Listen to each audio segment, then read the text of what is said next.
খেলার খবরে এই মুহূর্তে নজর রাখবো। অর্শদীপ সিং এর এবার চোট গুরুতর, যার কারণে চতুর্থ টেস্ট অনিশ্চিত হয়ে পড়েছে।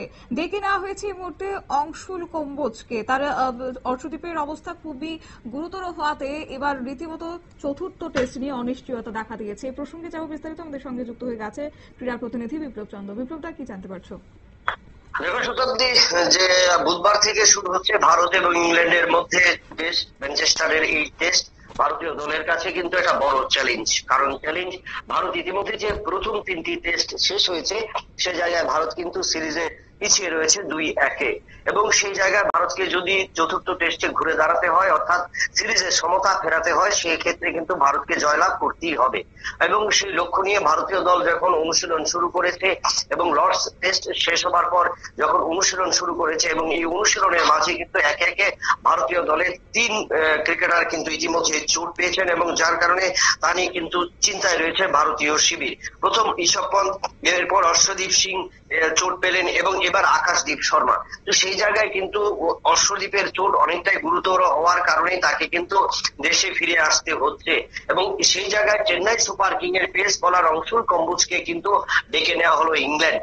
এবং চতুর্থ টেস্টের শুরুর আগে রবিবার কিন্তু অংশুল কম্বোজকে দেখা গেল 22 গজে তাকে বল করতে, এবং সেখানে শুভমান গিল, ভারতীয় অধিনায়ক এবং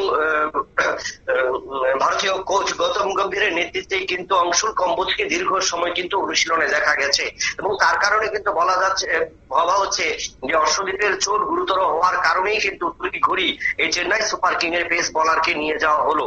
এবং সেই জায়গায় আগামী দিনে যদি অর্শদীপ না খেলতে পারে, তাহলে কিন্তু অংশুল কম্বোজের ভারতীয় দলে একটা ম্যানচেস্টার টেস্টের আগে এই অর্শদীপ সিং এর এই চোট ভারতের ক্ষেত্রে কি একটা ধাক্কা হতে চলেছে?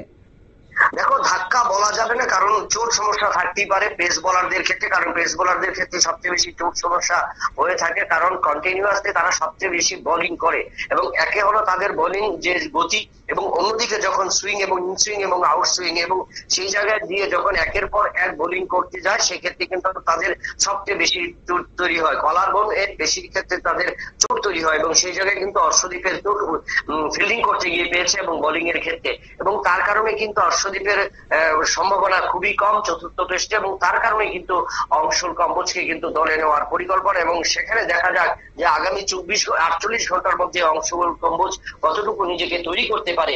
যে আইপিএল আমরা যেখানে দেখেছি একাধিক উইকেট পেয়েছে চেন্নাই সুপার কিং এর হয়ে, এবং তাকে যে 29 বছরের এই ক্রিকেটারকে ভারতীয় দলে নেওয়ার পরিকল্পনা নিয়েছে, সেই জায়গায় কতটুকু সুযোগ গ্রহণ করতে পারে অংশুল কম্বোজ। এবং সেই জায়গায় অর্শদীপ সিং দলে না ফেরা যদি হয়, এবং ভারতীয় দলে যদি অংশুল কম্বোজ প্রবেশ করে প্রথম একাদশে, তাহলে কিন্তু তার কাছেও কিন্তু একটা বড় চ্যালেঞ্জ ভারতীয় দলে নিজেকে টিকিয়ে রাখার। ধন্যবাদ।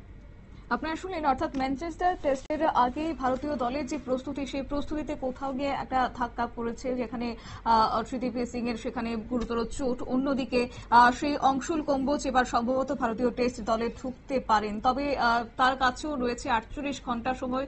সেই সময়টাতে কতটা নিজেকে প্রস্তুত করতে পারেন, এছাড়াও চতুর্থ টেস্ট, যে টেস্ট নিয়ে অর্শদীপ সিং এর অনিশ্চয়তা দেখা দিয়েছে, সেই সময়টাতে কতটা নিজে ঘুরে দাঁড়াতে পারেন অর্শদীপ সিং, সেদিকে অবশ্য তাকিয়ে রয়েছেন ক্রীড়াপ্রেমীরা। নিয়ে বেশি ছোট্ট একটি বিজ্ঞাপন বিরতির সঙ্গে থাকুন।